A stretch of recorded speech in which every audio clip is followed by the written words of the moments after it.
በስመ አብ ወወልድ ወመንፈስ ቅዱስ አሐዱ አምላክ አሜን።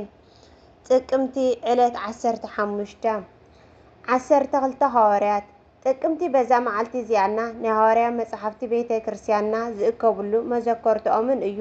እግዚአብሔር ምስጋና ይኹን ንኣና እውን ብጸሎቶም ዞም ቅዱሳን በረከቶም ይምሓረና በረከቶም ሳናታሉን ዘለዓለም ዓለም አሜን አሜን።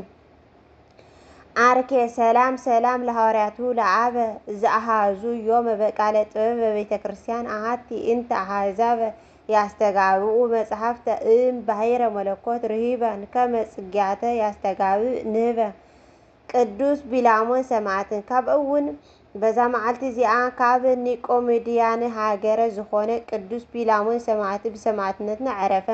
እዚ ቅዱስ አቦውን አረማዊን እንትኾን አዲኡ ግና ክርስቲያናዊት ነበረትን።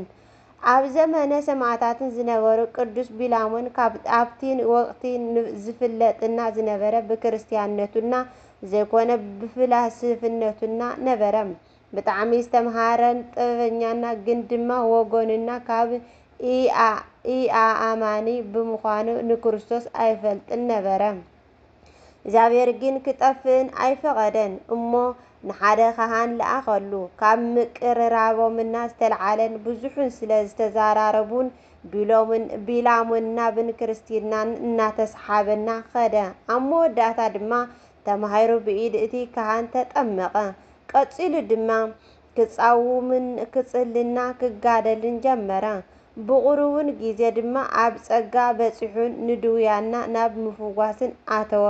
ንብዙሓት ንህዛብን እናምሃረ ካብ ሕማሙ እውን እናፈወሰ ናብ ክርስትና መለሶም። ሓደ መዓልቲ ግን ዓይኒ ዕውርን ኣብሪኻን ኢኻ ብዝብል ተኸሲሱ ሞት ተፈረደሉ።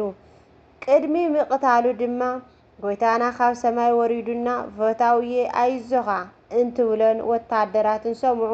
በዚ ምኽንያት ኣሚኖም ድማ በዛ መዓልቲ እዚኣና 158 ወታደራትን ምስኡ ተሰየፉ። ንእግዚአብሔር ምስጋና ይኹን ንዓና እውን ብጸሎትና ይምሓረና በረከቱ እውን ምሳና ተሃሉ ለዘለዓለም ዓለም አሜን አሜን አሜን። ካብኡ እውን በዛ መዓልቲ እዚኣና ናይ 158 ሰማዕታትን ማሕበረ ቢላሞን መዘከርቶምን እዩ። ከምኡ እውንና ናይ ስላትዮን ናይ ኢጥራኪስን ናይ ኢናፊርን ናይ አድራኒቆስን ናይ አርሜልስን ናይ አርሜክስን ናይ አድሚያንን ናይ አርሜስን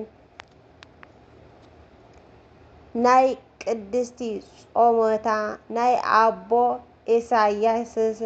ኢሳያስን ናይ ሲላስን ረድኡ ጳውሎስ መዘከርቶም ዕረፍቶምን እዩ። ንእግዚአብሔር ምስጋና ይኹን ለኣና እውን ብጸሎቶም ቅዱሳን ይምሓረና በረከቶም ሳና ተሃሉ ንዘለዓለም ዓለም ዓለም አሜን።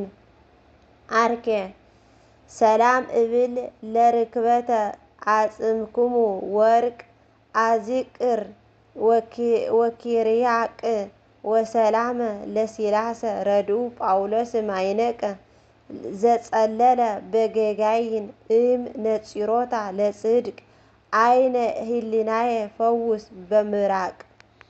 ለእግዚአብሔር ምስጋና ይኹን ንኣና እውን ብጸሎቶም መሓረና ብጸሎቶም ዞም ቅዱሳን ይምሓረና በረከቶም ሳና ተሃሉ ዘለዓለም ዓለም ዓለም አሜን። ወስብሐት ለእግዚአብሔር ወለወላዲቱ ድንግል ወለመስቀሉ ክቡር አሜን። ዘብደኮ ዘንጠጦ ክብኣፍቲ ጋን መላእክቲ ተኣረመለይ